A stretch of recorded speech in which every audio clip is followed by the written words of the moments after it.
In de donkere tropennacht trekt de klippen Mohara een zilveren spoor door de oplichtende golven van de stille Zuidzee. De koers is uitgezet en een zwakke bries stuwt het schip langzaam naar zijn einddoel. Het eiland van Kleine Paloma. Op het achterdek leunt een zeeman tegen de verschansing. En uit zijn accordeon komen weemoedige wijsjes die in de stille nacht ver over het water wegklinken.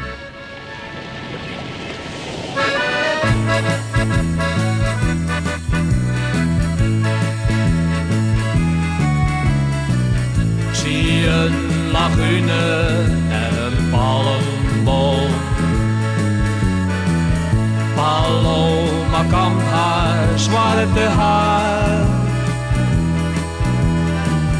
Want in het dorp dreunen de trommels, laaien de vuren, komt alles bij elkaar. De maan verlicht het kleine eiland.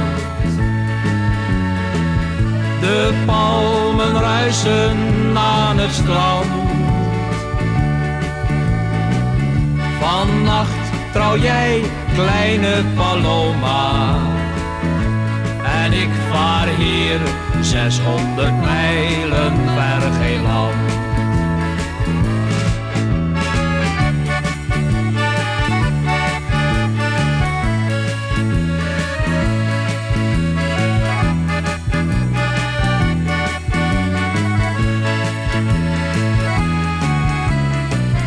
Haar droombeeld spiegelt in de golven. En in de grote oceaan staren de ogen van Paloma, vol met tranen, een verre zeeman aan. Een orchidee-versie aan haren. Een man verschijnt en pakt haar hand. En langzaam zinken zij omlaag. Een omarming vol verlangen op het witte warme zand.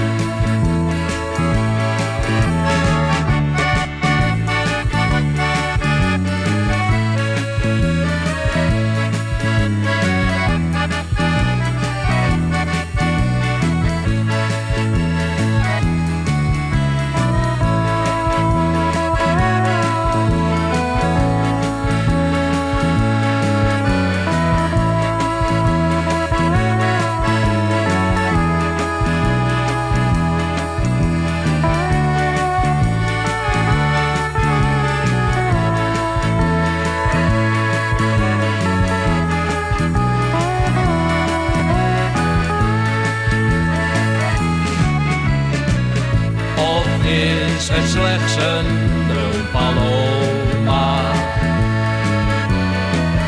Door mijn verlangen vrijgemaakt. Mijn schip zet koers op jouw Paloma.